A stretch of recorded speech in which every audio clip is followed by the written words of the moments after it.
하겠습니다. 1절에서 4절까지 우리 한 목소리로 같이 봉독드립니다. 예수 그리스도의 계시라. 이는 하나님이 그에게 주사 반드시 속히 일어날 일들을 그 종들에게 보이시려고 그의 천사를 그 종 요한에게 보내어 알게 하신 것이라.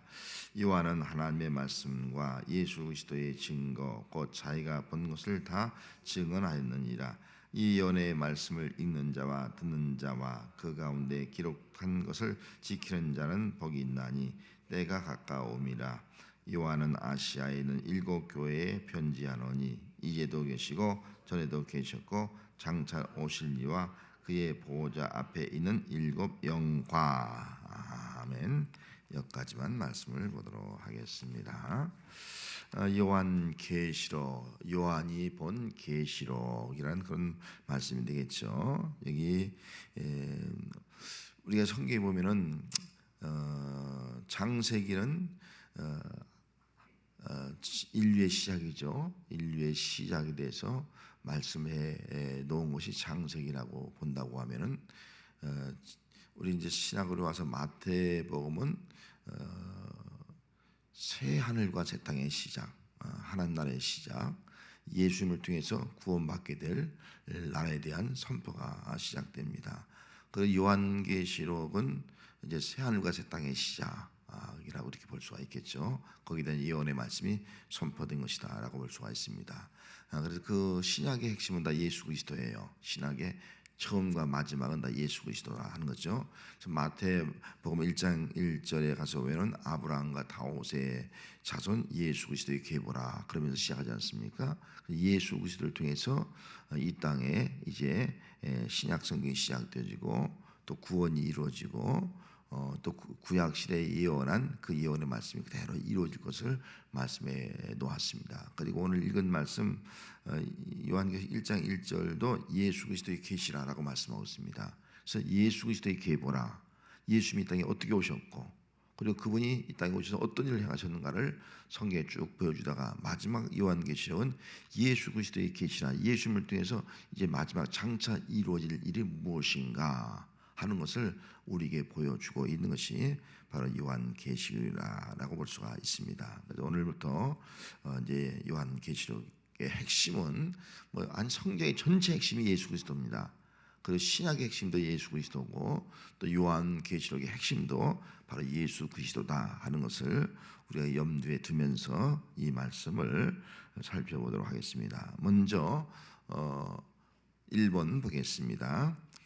자, 한번 제목 읽을까요? 예수 그리스도의 계시. 보이긴 보입니까? 흐려도? 예, 계시. 여기인들 말씀드린 예수 그리스도의 계시예요. 계시. 그러면 이 계시란 말 속에는 어떤 의미가 있느냐? 크게 3가지의 의미가 있어요. 먼저 1장 2절 읽습니다. 요한은 자기의 본 것을 다 증언하느니라. 이게 자기가 본 것, 이 본 것이 바로 묵시라는 거예요. 묵시. 자기가 본 것이 묵시예요. 그래서 이 묵시라는 말을 국어 사전에 보더라도 하나님의 계시를 내려 그 뜻과 진리를 알려주는 거, 이것이 묵시라 그렇게 말씀을 해놓고 있습니다. 그래서 이 묵시라는 말 속에는 임박한 종말과 하나님 나라가 도래하게 될 것이다 라고 하는 그 전적인 내용을 품고 있습니다. 그러면 요한이 본 이 묵시의 계시가 묵시인데요. 묵시라고도 볼 수 있는데 계시를 3가지로 하는 거예요. 요한이 본 묵시가 뭐냐? 그것은 단 오늘 고합절에 있는 말씀대로 성경에 보면은 이렇게 말씀했어요. 하나님의 말씀과 예수 그리스도의 증거, 그렇게 말씀했어요. 하나님의 말씀과 예수 그리스도의 증거를 요한계시록에 본 거예요. 그럼 하나님의 말씀이 뭐예요? 하나님의 말씀의 핵심이 뭐예요? 예수 그리스도예요. 그래서 성경은 하나님의 말씀은 예수 그리스도고 예수님에 대한 말씀이 쭉 기록해 놓은 것이 하나님의 말씀이고 또 예수님을 증거하고 있는 거예요. 그리고 그리스도의 증거, 이것이 바로 묵시다라고 말씀을 하고 있습니다. 그 당시에는 로마 황제들에 의해서 박해를 많이 받던 시대가 아니겠습니까? 이런 백성들에게 예수 그리스도를 통해서 지금 소망을 주고 삶의 용기를 주고 그 고난을 이겨나갈 수 있는 그런 메시지를 지금 선포하고 있는 겁니다. 그래서 여기 이 말씀에 기록된 대로 이 3절 말씀에 복이 있다는 말씀이 있지 않습니까? 복이 있나니, 그러면 결국은 모든 사람들에게 예수 그리스도가 복이라는 거예요. 복이 된다는 거예요. 모든 사람에게, 특별히 예수 믿는 사람에게도 복이 있다는 거예요. 그러면 이 복이라는 것이 무엇이냐 할 때 예수님을 통해서 우리에게 주어지는 것이 복이라는 거예요. 여러분, 예수님을 통해서 우리에게 주어진 것이 뭐예요? 가장 큰 것이 구원이잖아요. 그죠? 구원받고 하나님의 자녀가 되는 거. 또 예수님을 통해서 우리에게 주어지는 것이 뭐예요? 죽은 후에도 영생이 있다는 거, 영원한 생명이 있다는 거. 그리고 예수 그리스도를 통해서 주어지는 것이 뭐예요? 하나님의 나라, 천국이 있잖아요. 이것이 바로 예수님을 통해서 우리에게 주어지는 거예요. 이것이 바로 복이다라고 말씀을 하고 있습니다. 그렇다면 요한계시록은 묵시의 책이에요. 묵시. 예수 그리스도를 통해서 우리에게 구원을 주고 우리에게 영생을 주고 영원한 천국의 소망을 갖게 하는 것, 이것이 바로 요한계시록이다라고 말씀을 드릴 수가 있습니다. 여러분, 계시록을 공부하면서 이 묵시를 생각하면서 정말 요한계시록이 하나님의 뜻이 이것이구나. 하나님의 뜻은 우리를 다 구원하고 영생을 얻고 영원한 하나님 나라에 들어가게 하고자 하는 것이 하나님의 이 계시를 통한 하나님의 뜻이구나. 이거를 우리가 발견할 수 있어서 믿음이 흔들리지 않냐고 구원의 확신 가운데서 또 어떤 박해와 환란이 있다 할지라도 영원한 천국을 바라보면서 이겨나갈 수 있는 신앙이 우리의 신앙이 되어야 할 줄로 믿습니다. 자, 두 번째 1장 3절 말씀 있습니다. 이 예언의 말씀은 읽는 자와 듣는 자, 이렇게 말씀하고 있지 않습니까? 3절 말씀이죠. 이 예언의 말씀은 읽는 자와 듣는 자. 여기 예언의 말씀. 그래서 계시가 뭐냐? 계시는 예언이에요. 예언. 그래서 요한계시록은 예언에 대한 책이라고도 볼 수가 있는 겁니다. 그럼 예언이란 말이 무슨 뜻이냐? 국어사전에 보면은 앞으로 다가올 일을 미리 알려주는 거예요. 앞으로 다가올 일을 미리 알려주는 것이 예언이다. 그렇게 볼 수가 있어요. 그러면 앞으로 될 일, 앞으로 다가올 일을 미리 알려주는 이유가 뭐예요? 우리로 하여금 미리 준비하도록 하기 위한 거예요. 그래서 우리는 요한계시록을 공부하면서 앞으로 되어질 일들을 성경 말씀을 통해서 알려줄 때 그것을 미리 알고 우리는 지혜로운 다섯처럼 등과 기름을 깨워서 준비해 나가는 삶을 살아가도록 하는 것, 이것이 바로 요한계시록의 예언서다라고 볼 수가 있는 겁니다. 여러분, 요한계시록을 우리가 보면서 지혜로운 다섯처럼 잘 깨워서 정말 준비를 잘해서 신랑 되신 예수님을 맞이할 수 있는 그런 믿음의 삶을 살아가는 신앙이 되어야 합니다. 할렐루야. 자, 1장 4절 말씀 같이 한번 또 읽어보겠습니다. 요한은 아시아에 있는 7교회에게 편지한다 말씀했어요. 그러면 계시란 말이 뭐냐면은 편지예요. 사랑의 편지라는 거예요. 편지는 어떤 편지예요? 사랑의 편지가 아니겠습니까? 그래, 편지할 때 이 편지란 말을 국어사전에 제가 한번 살펴보니까 안부, 소식, 용무 따위를 적어서 보내는 것 편지예요. 그럼 누가 적어서 보냈어요? 하나님이 적어서 우리에게 보낸 편지가 바로 요한계시록이다라고 볼 수 있습니다. 그러면은 이 요한계시록, 아니 성경 전체의 말씀이다 우리에게 사랑의 편지예요. 하나님의 사랑이 어떤 사랑인가를 우리가 알려주고 있는 그 사랑의 소식이다라고 볼 수가 있습니다. 그래서 우리 성경을 읽고 특별히 요한계시록을 읽으면서 이 뒤에 가면 막 7가지 환란, 대환란 이런 것들이 막 나타나지 않습니까?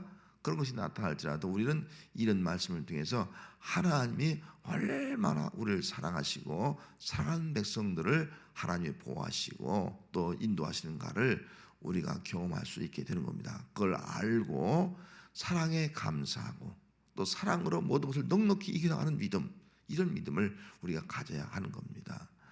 과거에 연애 편지 다 써보지 않습니까? 저도 지금은 편지 쓰는 시대가 지났고 이제 문자 하는 시대가 되었잖아요. 저도 편지 쓸 때는 구구절절하게 막 편지 쓰잖아요. 사랑의 마음들을. 그 사랑의 편지를 읽으면 마음에 기쁨이 오고 마음에 위로가 오고 행복이 오는 거예요. 이 편지를 우리가 읽으면서 하나님의 편지를 읽으면서 하나님의 사랑을 느끼고 또 위로 받고 기쁨을 누리고 행복을 누리게 하는 것, 이것이 바로 이 편지를 읽는 우리 성도들의 자세가 되어야 할 줄 믿습니다. 이 편지의 내용을 한마디로 오늘 본문에서 좀 찾아본다고 하면 5절 하반절 말씀이에요. 예수 그리스도로 말미암아 은혜와 평강이, 계시록의 핵심이 예수 그리스도거든요. 그럼 예수 그리스도로 말미암아 은혜와 평강이 우리에게 주어진다. 은혜와 평강이 이루어지길 원한다. 이것이 바로 편지예요. 그러면 여기 은혜와 평강이라는 말이 뭐예요? 은혜와 평강은 예수 그리스도로 말미암아 주어지는 거예요. 예수로 말미암아 주어진 은혜와 평강을 말씀해 주고 있는 거예요. 그러면 이게 은혜란 말은 카리스란 말인데요. 이 말은 선물, 기쁨이에요. 다시 말하면 인간에게 예수님을 통해서 값없이 주시는 선물이에요. 하나님이 주신 값없이 주시는 선물이 가장 큰 선물이 뭐예요? 예수님의 선물이에요. 예수님이 하나님의 사랑의 선물로 이 땅에 오신 거예요. 그리고 그 예수님을 주실 때는 값없이 주셨어요. 심지어는 십자가에 값없이 내어준 거예요. 그래서 우리를 구속한 것이 아니겠습니까? 그래서 하나님의 여기 은혜는 우리 인간에게, 우리에게 값없이 주시는 하나님의 끝없는 사랑, 무한한 사랑을 바로 은혜라, 카리스라 느껴볼 수가 있는 거예요. 그 사랑을 우리가 알고 또 누리도록 하기 위해서 이 말씀을, 편지를 쓰고 있다 하는 것이죠. 자, 또 한 가지 이어서 여기 평강이라는 단어가 써 있어요. 이 평강이라는 단어는 에이레네라는 뜻이 있어요. 이 뜻은 결합하다는 뜻이거든요. 결합하다, 다시 하나가 되다, 그런 뜻이 있어요. 우리 인간은 죄를 지음으로 말미암아 하나님과 멀어진 존재가 되었거든요. 근데 바로 예수 그리스도를 통해서 예수님이 십자가의 죽음으로 말미암아 우리 예수를 믿음으로 말미암아 다시 하나님과 결합이 되는 거예요. 십자가를 통해서 하나님과 우리가, 하나님은 위에고 우리 인간이 밑인데 하나가 되는 거예요. 사람과 사람이 하나가 되어지고요. 이것을 다르게 말하면 샬롬이라고, 구약적 의미는 샬롬이라고 표현할 수 있는 거예요. 대속제물로 오신 예수 그리스도의 십자가의 죽음을 통해서 하나님과 깨어진 관계가 다시 회복되어서 하나님과 다시 하나가 되어지는 것, 이것이 바로 구원이고 이것이 바로 우리의 삶의 회복이다라고 볼 수가 있습니다. 그러면 하나님과 함께하는 것이 얼마나 큰 복이에요? 그건 천국이 뭐예요? 천국은 하나님과 함께하는 거예요. 그래서 계시록 21장 3절 말씀에 하나님이 그들과 함께 계시리니, 하나님이 그들과 함께 계시니, 그것이 바로 천국인 거예요. 눈물이 없는 거예요. 아픔이 없는 거예요. 고통이 없는 거예요. 영원한 생명이 있는 것이 바로 천국의 모습이 아니겠습니까? 그래서 에덴 동산에 하나님이 함께 했던 것처럼 다시 하나님과 떨어졌던 우리가 예수님으로 말미암아 이제 다시 결합되어서 하나님과 함께하는 삶을 살아가는 것, 이것이 바로 여기 평강이라는 단어입니다. 여러분, 오늘 우리는 예수 그리스도를 통해서 이제 함께 하나님과 함께하는 자가 된 줄 믿습니다. 그 예배가 뭐냐? 하나님과 함께하는 거예요. 예배 자체가. 그리고 이후에 영원한 천국에서 우리 주님과 영원히 함께하는 것, 이것이 바로 평강이다 하는 겁니다. 자, 하나님의 사랑은 우리를 구속하신 사랑, 영원한 사랑, 은혜는 영원한 사랑. 그리고 그 은혜는 하나님과 다시 하나가 되어서 그 사랑을 함께 받고 또 하나님을 살아가면서 영원히 함께 하는 것, 이것이 바로 하나님의 사랑의 편지의 내용이다 하는 것을 우리가 기억하면서 이 편지를 통해서 하나님의 뜨거운 이 구원의 사랑, 함께하는 사랑을 경험할 수 있는 우리가 되어야 할 줄로 믿습니다. 그래서 예수 그리스도의 계시라는 말 속에는 요한계시록은 세 가지의 의미가 있다는 거예요. 어떤 의미예요? 처음에는 묵시, 또는 예언, 그다음에 편지, 서신이죠. 편지, 서신, 이 세 가지의 의미를 가진 것이 바로 요한계시록이다 하는 것을 생각하시면서 요한계시록을 우리가 쭉 공부를 하면 되겠습니다. 자, 그다음 2번 문제 한번 보도록 하겠습니다. 자, 예수 그리스도의 계시죠. 한번 읽습니다. 예수 그리스도의 계시라. 그 다음에 예언의 말씀 1장 3절이죠. 계시 장래에 숨겨져 있는 일들이 일어남을 드러냄. 예언 장래에 일어날 일을 하나님께서 어떻게 역사라는 시간 속에서 풀어가신가를 설명, 그렇게 표현하고 있습니다.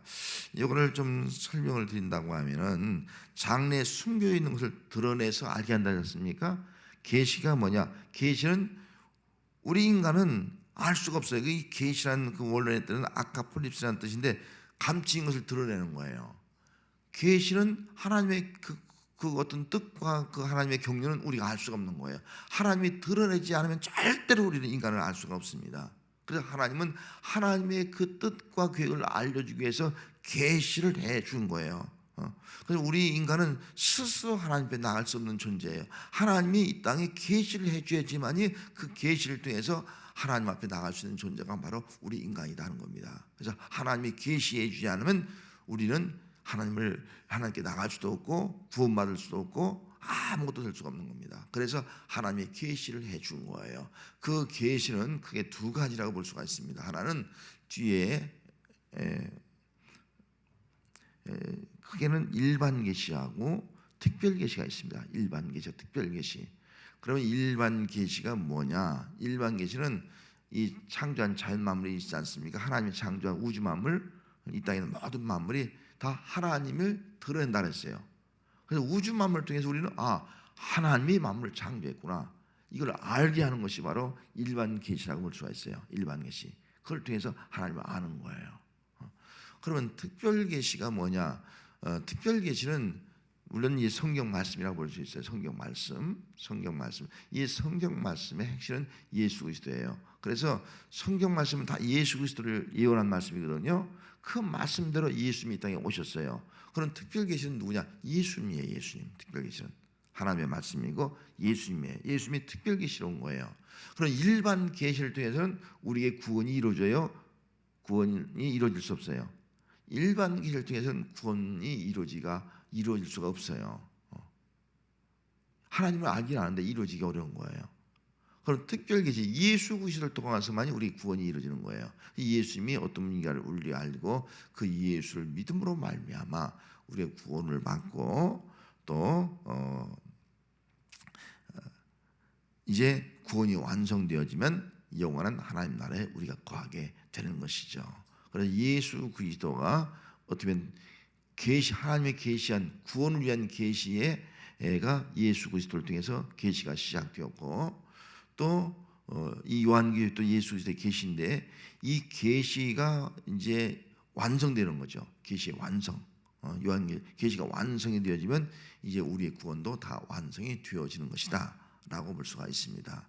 예수님의 초림은 계시의 시작이라고 본다면 요한계시록은 장차 계시의 완성이다라고 볼 수가 있습니다. 자, 그러면 성경이 계시고 예수님이 계시의 완성이라고 하면은 지금 살아가는 우리의 시대에 계시가 있어요, 없다는 거예요? 계시는 없는 거예요. 계시는 예수 그리스도로 말하면 계시가 끝난 거예요. 그래서 누가 특별히 계시 받았다 하면 여러분 그 반드시 이단입니다. 우리는 신구약 성경이 계시의 완성이에요. 이걸 통해서 하나님의 뜻을 깨달으면 되는 거예요. 이걸 통해서 하나님의 계획을 알면 되는 거예요. 이걸 통해서 우리의 구원받게 충분한 것이 다 여기에 기록되어 있는 거예요. 근데 성경에 없는 그 무엇인가를 내가 계시받았다? 이건 전부 다 이단이에요. 다 가짜 예수들이에요. 그런 것들이. 그걸 여러분 이해하시면서 우리는 이 성경을 통해서 하나님의 구원 계획을 알 수 있는 그런 믿음의 삶을 살아가야 됩니다. 여기 계시 보니까 계시서하고 예언서 구분했죠. 구약에 계시서는 뭐라고요? 스가랴, 에스겔, 다니엘. 여기 포록이라고 써 있지 않습니까? 이 포록이란 말은 포록 가운데서 우리 끝나는 것이 아니라 우리에게는 장차 회복이 있다. 하나님이 이렇게 우리를 구원할 것이라고 하는 것을 스가랴, 에스겔, 다니엘을 통해서 환상을 보여준 거예요. 너희는 포로 끝난 것이 아니라 이 포로 가운데서 장차 이 땅의 나라를 이렇게 무너지고 너희는 이렇게 하나님의 나라로 하나님의 거룩한 백성으로 예루살렘이 회복될 것이다. 이걸 보여준 것이 바로 계시예요. 하나님의 구원 계획을 보여준 거예요. 포로된 백성들에게. 그럼 예언서는 뭐예요? 이사야, 예레미야, 소선지자 있지 않습니까? 여러분 우리가 이제 새벽에 이사야서를 공부했고 예레미야를 지금 공부하고 있는데, 여러분 이사야나 예레미야가 이 소선지는 벌써 장소가 틀려요. 포로기는 바벨론 포로가 있는 건 장소가. 근데 여기 이사야, 예레미야 이 소선지서는 어디에 있는 거예요? 지금 예루살렘 땅에 있는 거예요. 유다 땅에 있는 거예요. 장소가 달라요. 그리고 이사야를 통해나 예레미야를 통해서도 보면 뭐예요? 회개를 촉구하는 거예요. 그들이 미혹된 길로 가고 잘못된 길로 가는 것을 회개를 촉구하면서 회개하라. 회개하라. 그래야지 너희들 구원받지. 회개하지 못하면 그 죄악 때문에 너희가 심판을 받게 된다. 그들의 죄악들을 선포하면서 회개를 촉구하는 것이 바로 이사야, 예레미야, 소선지서라고 볼 수가 있습니다. 그렇다고 하면은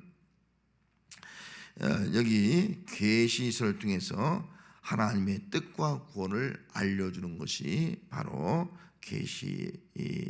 계시서라고 한다면, 예언서는 하나님의 책망과 심판을 통해서 회개를 촉구하는 것이 바로 예언서다라고 볼 수가 있습니다. 그렇다고 하면은 이 요한계시록은 이 두 가지가 거의 같이 포함되어 있습니다.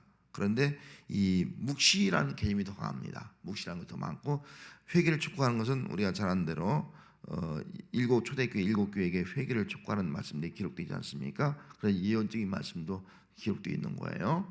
또 장차 이제 적그리스도가 나타날 때도 회개하라 이런 말씀이 계속 선포되어 있거든요.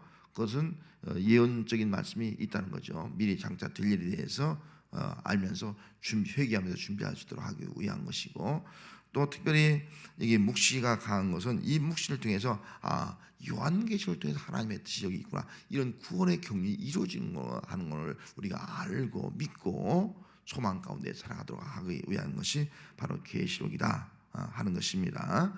자, 그다음 3번 한번 읽도록 하겠습니다. 시작. 이 3번 한번 넘어가세요. 방송실 한 개 넘겨보세요. 3번으로요. 읽습니다.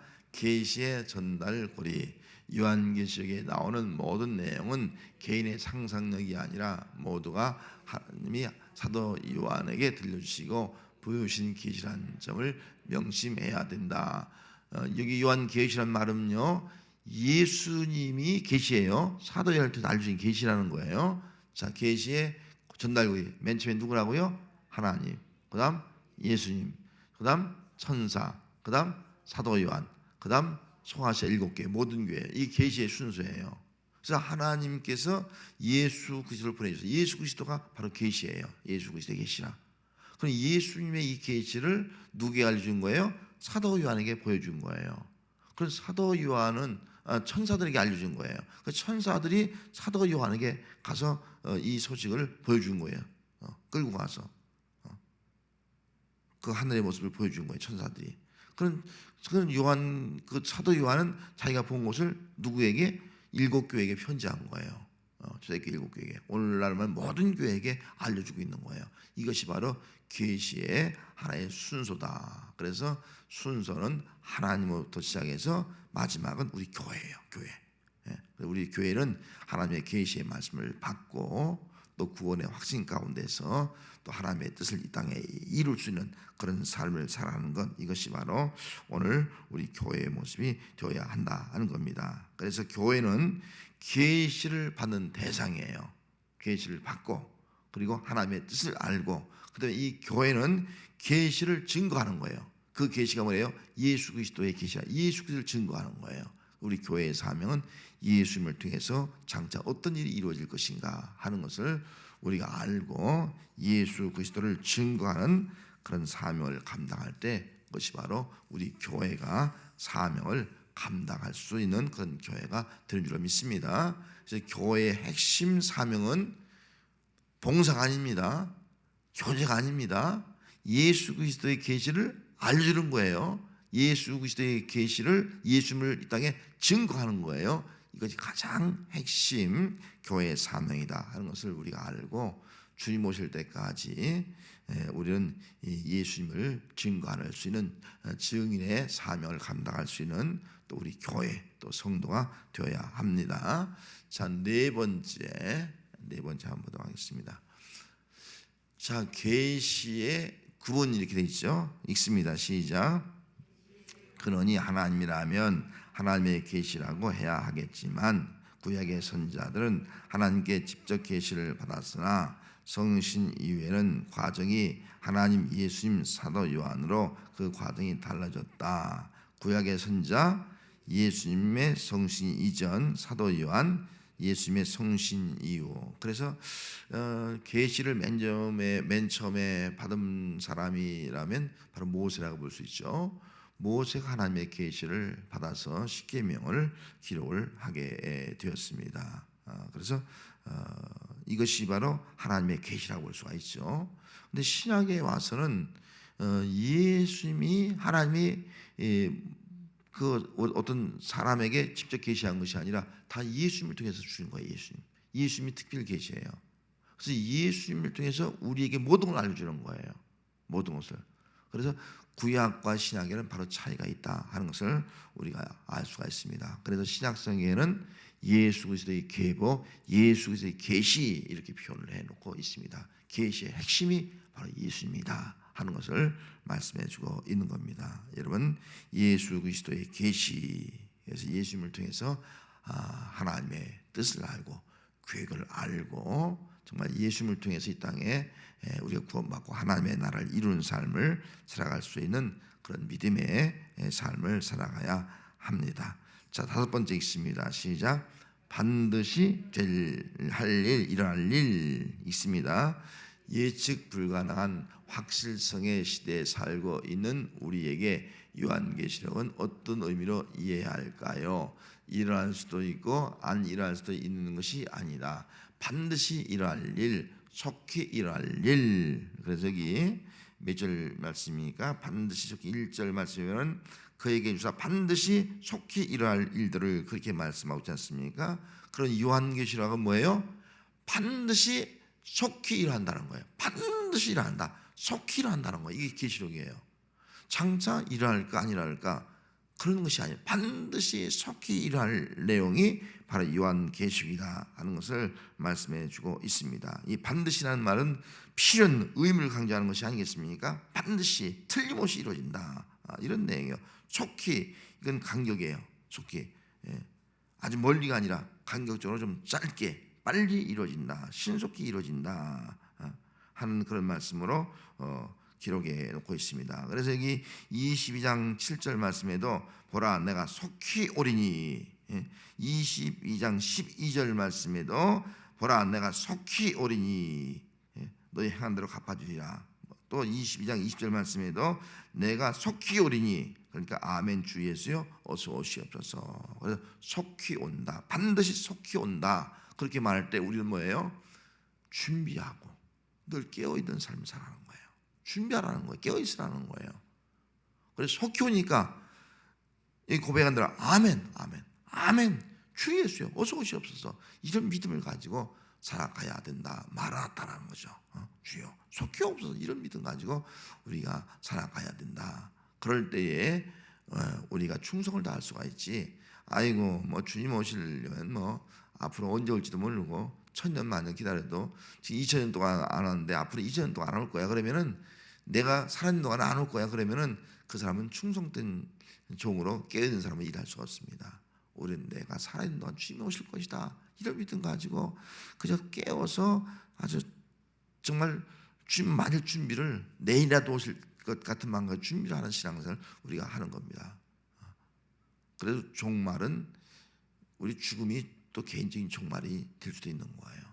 주님이 오심도 종말이 되지만 그런 믿음을 가지고 늘 깨워서 주님 어서 오세요. 내일도 오시면 제가 주님 맞이할 수 있습니다. 이런 신앙 가져야지. 주님 제발 좀 한 달 동안 오지 마세요. 아니 1년 동안 오지 마세요. 제가 준비가 안 됐습니다. 아니 10년 동안 오지 마세요. 주님 제가 죽거든 오세요. 저도 주님 제가 저 90에 죽게 해주시고 앞으로 30년 동안 오지 마세요. 그러면 그거 참 신앙생활 제대로 하겠습니까? 날라리 신앙생활 할 수밖에 없죠. 자기 좋은 대로 즐거운 대로 행동할 수밖에 없죠. 이런 신앙을 가져서는 안 된다는 것을 보여주고 있습니다. 반드시 일어날 일. 불확실한 시대, 우리는 불확실성의 시대를 살고 있잖아요. 이런 가운데서 하나님의 말씀은 확실하다는 거, 확실. 반드시 이루어진다. 반드시 이루어진다. 속히 이루어진다. 이런 믿음을 가지고 요한계시록을 공부하면서 정말 주님의 오심을 기다리고 정말 주님 오실 때까지 내게 주어진 사명을 충성되이 감당할 수 있는 그런 믿음의 사람으로 살아가야 될 줄 믿습니다. 할렐루야. 그렇게 합시다. 아이고 주님 올려면 아직 멀었어. 그러면 이제 뭐 기도할 거 뭐 있겠습니까? 예배 열심히 드릴 거 뭐 있겠습니까? 그냥 세상 사람과 똑같이 살다가 실컷 놀다가 죽기 전에 예수 믿게 된 사람 있잖아요. 난 실컷 놀다가 그냥 죽기 전에 예수 잘 믿겠다고. 죽기 전에 여러분 가운데 난 실컷 놀다가 젊을 때 실컷 놀다가 난 한 80대 갖고선 죽기 전에 좀 한 몇 년 동안 열심히 예수 믿겠다고. 주님 언제 오실지 우리가 어떻게 알아요? 그렇게 하다가 땅을 치고 후회할 수밖에 없는 그런 믿음의 사람이 되고 마죠. 책망받을 사람이 되고 마는 거죠. 자, 그 다음에 7번 읽습니다. 7번 읽습니다. 시작. 증언. 요한이 자기 본 것을 다 증언하였느니라. 그런 증언한 내용, 첫 번째는 하나님의 말씀, 두 번째는 예수 그리스도의 증거. 자, 증언은 헬라어로 뭐라고요? 말티레오. 증이 되다, 증거하다 하는 거예요. 자, 증언. 요한은 증언했거든요. 2절 말씀에 증언은 무엇에 대한 증언이냐? 하나님의 말씀에 대한 증언이라는 거예요. 또 뭐에 대한 증거예요? 예수 그리스도에 대한 증언이라는 거예요. 여러분, 예수님은 말씀대로 오셨다가 말씀대로 가르치시고 말씀대로 십자가 죽으시고 말씀대로 부활하시고 말씀대로 승천하시고 말씀대로 재림하게 될 줄 믿습니다. 그래서 예수님이 말씀의 성취자예요. 예수님 말씀대로 이신 분이라고요. 그래서 우리는 예수님의 증인, 그 당시에도 예수님께서 뭐라고 말씀했습니까? 너희들은 증인의 참여를 감당하라고 말씀하고 있지 않습니까? 성령의 권능을 받아서 사도행전 1장 7절 말씀에 성령의 권능을 받아서 사마리아, 예루살렘과 사마리아 땅까지 내 증인이라. 그래서 이 증인은 물론 세례 요한의 삶이 증인의 삶이었지만 오늘 우리들도 증인의 삶을 살아야 되고, 이 교회가 뭐냐? 교회가 바로 예수님의 증인의 삶을 살아가는 것이, 사명을 감당하는 것이 교회라는 겁니다. 그래서 교회는 오직 말씀과 예수 그리스도의 증인이 되는 거예요. 다른 것은 필요 없어요. 예수님, 하나님 말씀, 말씀대로 이루어진다. 예수님이 말씀을 이루신 분이다. 예수를 통해서 우리는 구원이 이루어지고 이 성경에 약속된 축복이 다 이루어진다. 이런 믿음을 가지고 우리가 신앙생활을 해야 되는 겁니다. 그래서 우리는 증언, 예수 그리스도를 증언할 수 있는 그런 우리 교회, 또 우리 성도의 삶이 되어야 할 줄 믿습니다. 자, 그 다음에 넘어가서 예언의 읽습니다. 시작. 예언의 말씀의 복. 1장 3절 예언의 말씀. 읽는 자란 공식적 예배 시간에 성경을 봉독하는 것을 말한다. 듣는 자, 듣고 깨닫는 자. 아멘이라는 말이 여기 계속되어 있습니다. 1장 쭉. 그다음 3번 지키는 자, 가감 없이 지키는 자. 그런 말씀이 여기 기록되어 있죠. 그다음에 때가 가까우니라. 그렇죠? 때가 가까우니라. 때가 가깝다는 거예요. 이 때란 말은 여기에 시간이라는 것은 이 카이로스라는 말이 기록되어 있지 않습니까? 카이로스라는 말은 때란 말을 성경 두 가지로 표현하고 있어요. 카이로스, 하나님이 정해놓은 때를 의미하는 거예요. 하나님이 정해놓은 때, 하나님이 정한 때 예수님이 오셨고, 하나님이 정한 때 예수님이 재림한다는 거예요. 그때는 우리가 아무도 알 수 없다는 거죠. 크로스, 역사적인 시간이에요. 우리 24시간, 크로스 24시간을 의미하는 거예요. 24시간은 계속 변함없이 흘러가지 않습니까?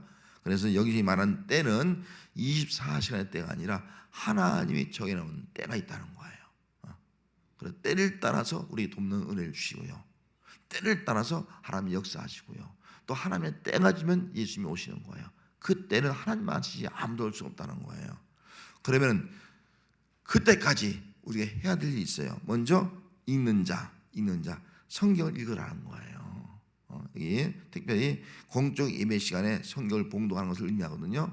예배 시간에 성경을 봉독하고 성경을 읽고 또 우리가 성경을 늘 읽는 자가 되라는 거예요. 성경을. 여러분 성경을 좀 많이 읽읍시다. 할렐루야. 우리 교회에서 지금 성경 쓰기 하고 있는데 얼마나 귀한지 몰라요. 성경을 읽으면서 쓰고 있는 거예요. 정말 이게 귀한 거예요. 성경을 읽을 때, 소리내어 읽을 때에 그 말씀이 나의 말씀이 되는 거예요. 내게 선포되는, 나를 통해 선포되어지기 때문에 그대로 살아가게 되는 거예요. 읽는 것처럼 소중한 것이 없다 이런 것을 알면서 여러분 이 성경 말씀을, 예언의 말씀을 늘 읽는 자가 되시길 바랍니다. 그 다음에 듣는 자입니다. 듣는 자는 말은 듣고 깨닫는 자를 의미하고 있는 거예요. 듣고 깨닫는 사람은 뭐 한다고요? 아멘 하는 거예요. 듣고 있는 사람은 아멘, 아멘. 그래서 여기 1장 6절 가까이 1장 6절 뭐라고 했어요? 그의 아버지 하나님을 위하여 우리를 나라와 지상으로 삼으셨으니 그에게 영광과 능력이 세세부터 있기를 원하노라 하니까 뭐예요? 아멘 하는 거예요. 아멘. 그래서 아멘이 1장 6절 말씀에도 아멘, 또 여기 뭐 1장 7절 말씀에도 땅에 있는 모든 족속이 그로 말미암아 애곡하리니 그리하리라 아멘. 하나님 말씀 선포되면 아멘 하는 거예요. 그래서 우리 기독교 신앙은요, 깨닫는 사람, 듣는 사람은요 무조건 아멘 하는 거예요. 아멘 신앙이 가장 큰 축복이에요. 아멘. 하나님 말씀이 선포되면 아멘 하는 거예요. 여기 우리가 뭐 크게 하든 작게 하든 간에 아멘 할 수 있는 성도가 되시기 바랍니다. 하나님의 말씀 무조건 아멘이에요. 무조건 하나님 말씀 아멘. 그러나 인간의 말은 아멘 할 필요가 없죠. 제가 뭐 어떤 인간적인 말하거나 나 자신의 말을 하거나 제 자신의 말하거나 어떤 예화를 말하거나 꼭 아멘 할 필요가 없죠. 그러나 하나님의 말씀을 그대로 여기 능력과 영광이 거기 있을지어다 하면 아멘 하는 거예요. 하나님 말씀 그대로 선포되고 아멘 하는 거예요. 이것이 바로 듣는 자의 모습이다. 여러분 아멘 하면 하나님께 영광을 돌리게 될 줄 믿습니다. 아멘의 신앙, 이거 우리가 가져야 되는 거죠. 그 다음에 여기 그 지키는 자, 지키는 자는 가감없이 말씀을 그대로 믿고 지키는 자거든요. 그래서 한번 쭉 제가 그냥 다 성경 찾을 수 없으니까 읽어드릴게요. 1장 3절 말씀에는요, 지키는 자는 복이 있다는 거예요. 지키는 복. 그래서 2장 26절 말씀에는요, 지키는 자는요 만국을 다스리는 권세를 주신다는 거예요. 만국을 권세, 복, 그다음 권세. 그다음에 12장 7절 말씀에는 지키는 자는요 싸운다는 거예요. 이 복음을 위해서, 말씀을 위해서, 신앙을 지키기 위해 싸운다는 거예요. 싸운다는 승리죠, 승리. 그 다음에 14장 12절 말씀에는 지키는 자는 인내한다는 거예요. 어떤 고난이 오고 어떤 박해가 와도요 끝까지 인내한다는 거예요. 끝까지 인내한다는 거예요. 이게 말씀을 지킨다는 거예요. 또 지키는 자는요 22장 7절 말씀에 복이라는 거예요. 복을 약속하고 있어요. 22장 9절 말씀에는요 지키는 자는 결국은 하나님께 경배한다는 거예요. 우상하게 하지 않고 그냥 하나님께 경배하는 사람이 된다 하는 것을 말씀해 주고 있습니다. 여러분 예언의 말씀 읽고 듣고 지키는 자의 삶을 살아가는 것이 우리의 신앙생활이 되어야 할 줄 믿습니다. 이 세 가지 좀 잘합시다. 읽고 듣고 지킵시다. 할렐루야. 한번 따라합시다. 시작. 읽고 듣고 지킵시다. 이것만 잘하면 신앙생활 진짜 잘하는 거예요. 이걸 안 해서 문제예요.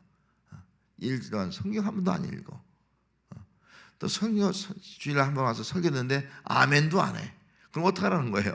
그럼 지킬 수 있어요? 못 지켜. 다 세상 따라 흘러가죠. 못 지키는 거예요. 참된 하나님께 경배자가 될 수 없고 복이 될 수 없겠죠. 말씀을 읽고 듣고 지키는 그런 믿음의 사람이 됩시다. 자, 그다음 9번째 읽습니다. 시작.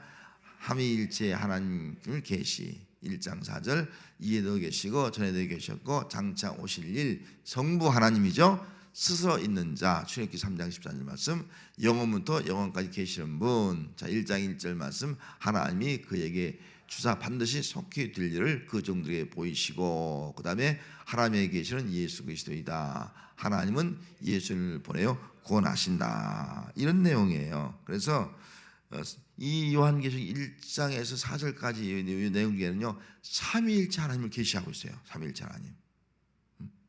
놀랍죠? 우리 삼위일체란 말은 없지만은 성경에 보면 동시에 하나님 또 예수님, 성령님을 보여주고 있는 거예요. 이 삼위일체 하나님의 역사예요. 성부 하나님이 어떤 분이냐? 이제도 있었고 전에도 있었고 장차 오실 일. 이분이 바로 이제도 전에도 이 하나님이라는 거예요. 장차 오실 일도 삼위일체니까 바로 하나님이라는 겁니다. 하나님은 어떤 분이라고? 스스로 그 어떤 것에서 만들어진 것이 아니에요. 모든 피조물은 다 만들어졌어요. 그러나 유일하게 만들지 않은 것이 있어요. 하나님 스스로예요. 하나님 스스로 계신 분이기 때문에 그 무엇에 의해서 만들어진 것이 아니에요. 그래서 하나님은 창조자의 창조자. 이 땅의 모든 피조물은 다 만들어진 거예요. 만들어진 거예요. 저절로 된 것이 아니에요. 그래서 진화론은 옳지 않다는 거예요. 요즘은 진화론이 틀리는 것이 이제 점점 증명이 되고 있지 않습니까? 스스로 존재하는 것이 아니에요. 만들어진 거예요. 모든 것이 다 만들었다는 거예요. 그래서 우리는 여기 창조주 하나님, 영원부터 영원까지 계신 하나님, 또 예수님을 통해서 우리를 구원하신 그 하나님이 우리 믿음의 대상인 줄 믿습니다. 그 다음에 두 번째는 어떤 하나님이에요? 있습니다. 넘어가서 10번. 자, 삼일째 하나님 계신 시작. 성자 하나님, 장차 오실 일, 충성된 증인으로 5절 죽은 자들 가운데서 먼저 나심, 땅의 임금들의 머리가 되심, 그의 피로 우리를 죄에서 해방하심, 6절 나라와 제사장으로 삼으심. 이걸 좀 설명한다면은 여기 장차 오실 일, 성자 하나님은 장차 오실 일이에요. 이런 오시는데 어떻게 오신다 그랬어요? 너희가 본 그대로 올 것이다. 본 그대로 올 것이다. 그렇게 말씀했어요. 충성된 증인이에요. 그대로 올 것이다. 그래서 우리가 믿는 믿음은요, 주님은 반드시 우리가 본 그대로 재림하신다. 이 믿음이 우리의 믿음이 되어야 할 점 있습니다. 그다음 죽은 자 가운데 먼저 나신 게 뭐예요? 부활이죠. 예수님 부활한 것처럼 우리도 어떻게 한다는 거예요? 다 부활한다는 거예요. 우리는 부활 신앙을 반드시 가야 돼요. 부활이 있다는 믿음. 또 땅의 임금들의 머리가 된다는 분. 땅의 임금들의 머리 뭐예요? 땅의 임금 뭐예요? 통치자예요. 통치자의 머리가 뭐예요? 우뜸이 우뜸. 왕 중의 왕이에요. 예수님이 만왕의 왕이다 하는 것을 보여주고 있는 거예요. 만왕의 왕, 진정한 통치하는 하나님이다. 예수님이다. 그 예수님을 통해서 이 땅에 하나님의 나라가 이루어진다 하는 그런 말씀을 해주고 있는 겁니다. 그의 피로 우리를 죄에서 해방하심 뭐예요? 유일하신 분이에요. 유일한 구세주라는 거예요. 유일한 구원자라는 거예요. 예수 피 외에는 구원자가 없는 거예요. 예수님만이 자기 피를 흘려서 우리를 구하는 유일하신 그런 구원자다 하는 것을 말씀해 주고 있습니다. 그 다음에 나라와 제사장을 삼으신 뭐예요? 중보자는요, 예수님밖에 없어요. 그래서 예수님을 통해서 우리가 이제는 왕같은 제사장이 되었어요. 이제는 구약시대와 달리 우리가 하나님 앞에 가서 직접 예배할 수 있는, 하나님 만날 수 있는 그런 은혜가 바로 예수님을 통해서 우리에게 주어지게 되었다는 그런 뜻이죠. 자, 11번 읽습니다. 시작. 삼일체 하나님 계시. 자, 성령 하나님이죠. 읽습니다. 성령 하나님 그의 보좌에 있는 일곱 영. 그 다음에 계시록 1장 4, 5절 일곱 영. 계시록 3장 1절 일곱 별. 계시록 4장 5절 일곱 등불. 계시록 5장 6절 일곱 뿔, 일곱 눈. 여기 일곱 영 뭐라고요? 읽습니다. 사도 요한은 성령님을 일곱이라고 부르고 있다. 이사야 11장 2절 말씀에 여호와의 영 곧 지혜, 총명, 모락, 재능, 지식, 여호와를 경외하는 영, 그렇게 말씀했습니다. 그래서 일곱 영은 다 성령을 의미하고 있는 겁니다. 성령 하나님. 그래서 성령 하나님을 통해서 우리가 요한처럼 이끌림을 받고, 성령 하나님을 통해서 또 예수 믿고, 또 성령 하나님을 통해서 우리가 권능을 받고, 성령 하나님을 통해서 우리가 모든 삶을 감당하고, 성령님의 역사죠. 여러분 늘 성령님을 의지하고 성령님의 권능을 가지고 사명 감당할 수 있는 우리가 되어야 할 점이 있습니다. 자, 마지막 12번 읽고 마치도록 하겠습니다. 자, 12번 시작. 2단 그가 구름을 타고 오시리라. 이단들이 이걸 가지고 이제 문제를 많이 삼아요. 자, 신천지 1번 있습니다. 구름을 비유로 풀어 설명. 뭐로 설명했다고요? 비유. 그래서 자, 첫 번째 눈으로 볼 수 없는 영으로 해석. 재림하신 예수님은 영으로 오심. 그래서 예수님이 영이 임한 육체가 교주. 그렇게 푸는 거예요. 영으로 해석한 거예요. 그럼 예수님은 여러분 우리가 볼 때 예수님이 어떤 분으로 온 거예요? 본 그대로 오잖아요. 신령한 몸을 가지고 다 오시는 거예요. 근데 예수님이 오실 때는 영으로 온다는 거예요. 영으로. 그럼 영이 임한 육체가 누구라고요? 이만희예요. 이만희. 그럼 이만희가 교주라는 거예요. 이만희는 예수님의 영이 임한 사람이라는 거예요. 그 이만희가 구원자. 그런 주장을 하고 있는 거예요. 얼마나 황당합니까? 그래서 지금 이만희는 처음에는 그들에게 공식적으로 얘기하지 않지만 결국은 예수 믿는다 그러잖아요. 예수 믿는 게 누구 믿는 거예요? 이만희 믿는 거예요. 재림 예수예요. 이만희가. 그 중에 예수님이 영이 임했기 때문에 이렇게 믿는 거예요. 다 속고 있는 거예요. 신천지. 이것이 신천지의 속임수다. 어떤 제미네스 있습니다. 2번 구름을 사람으로 비유한 것을 해요. 자, 육체인 마리아의 몸을 통해서 오심. 자신이 예수님의 영이 임한 육체. 정문석의 몸을 통해서 오심. 재림주. 그래서 여기는 또 반대로 몸을 강조하고 있어요. 몸을 통해서 오신다. 이걸 강조하는 거예요. 예수님이 마리아의 몸을 통해서 오셨듯이 자신의 몸을 통해서 예수님이 오신다는 거. 자기 몸. 마리아처럼 말이죠. 그럼 자기 몸이 정명석의 몸이 곧 재림 예수라는 거예요. 자기를 통해서 오신다는 거. 지금 자기 속에 예수님이 있다는 거죠. 자기 몸이라는 거죠. 그래서 정명석이도 그래서 문선명과 거의 비슷하죠. 거의 비슷해서 자기 몸을 통해 구원이죠. 그러니까 여러분 문선명이 통일교가 뭐예요? 문선명 피가림 뭔지 알잖아요. 피가름을 통해서 다 세계를 하나 통일하는 거예요. 여러분 피가림이 뭐예요? 문선명의 그 뭐랄까요? 성관계를 의미하는 거예요. 그 문선명의 그 성적 관계를 통해서 통일이 되는 거예요. 그러니까 통일교회 신자는 누군가 문선명과 하룻밤 잔 거예요. 그리고 그 밑에 사람이 누가 자고 그래서 통일교에서도 그 합동 결혼식 하지 않습니까? 부부가 남자 중에 신랑 신부가 누구 중에 하나가 다른 남자하고 잔 거예요. 다른 여자하고 자든지. 문선명 피가 흘러가야 되니까. 그래 통일하는 거예요. 얼마나 무서운 종교인지 몰라요. 이게 성적 타락의 종교예요. 그 피가 아니라는 것이 그렇게 두려운 무서운 거예요. 이걸 뭐로 다 속는 거예요.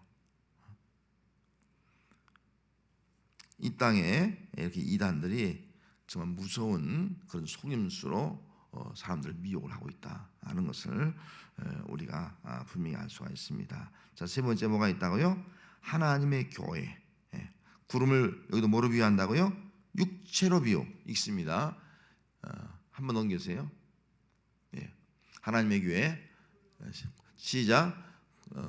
구름을 육체로 비유. 재림 예수가 누구의 육체에 임했는가? 교주 안상홍이 자칭 재림 예수. 안상홍이 자기가 재림 예수라는 거예요. 여기 동일하게. 그래서 참 황당한 것을 하고 있는 자기가 재림 예수다. 재림한 육체로 재림한 예수다. 그런 주장을 하고 있습니다. 정통교회는 뭐라고요? 구름은 하나님의 영광의 임재. 모세가 본 것처럼 영광의 임재. 그리고 능력을 상징함. 그러면 예수님이 구름 타고 온다는 것은 뭐예요? 하나님의 영광과 능력 가운데 오신다. 이것이 우리 정통적인 그런 해석입니다. 모든 아랫부분이 있습니다. 모든 그리스도인이 구름과 함께 영광과 능력으로 이 땅에 오시는 재림 예수를 기다리고 보게 될 것이다 하는 이것이 우리의 신앙이 꼭 되어야 하고 이단에 미혹되지 않기를 바랍니다. 우리 찬송 94장 찬송 94장 주 예수보다도 귀한 것은 없네. 우리 찬송 부르고요. 시간은 좀 같지만 한 1분만 마음으로 성성으로 잠깐 기도하고 주기도로 마치겠습니다.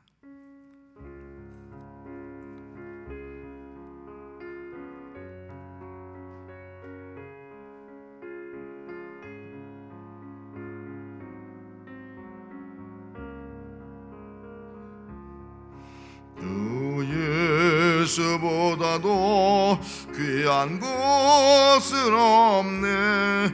이 세상 부귀와 바꿀 수 없네. 영적을 내 대신 돌아가신 그 놀라운 사랑 잊지 못해. 세상 즐거움 다 버리고 세상 자랑도 버렸네. 주 예수보다도 귀한 것은 없네. 예수밖에는 없네. 주 예수보다도 귀한 것은 없네. 이 세상 명예와 바꿀 수 없네. 이전에 즐기던 세상 일도 저 사랑하는 마음 뱉지 못해.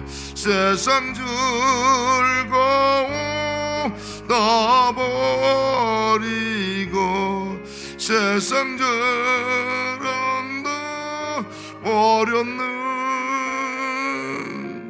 주 예수보다도 귀한 것은 없네. 예수밖에는 없네. 저 예수보다도 귀한 것은 없네. 이 세상 행복과 바꿀 수 없네. 유혹과 핍박이 몰려와도 저 섬기는 내 마음 면치 않아. 세상 즐거움 나 버리고 세상 자랑 다 버렸네. 주 예수보다도 귀한 것은 없네. 예수밖에는 없네. 우리 한 절만 기도합니다. 하나님 아버지, 우리를 통해서 예수 그리스도를 계시해 주었으니 감사드립니다. 아버지,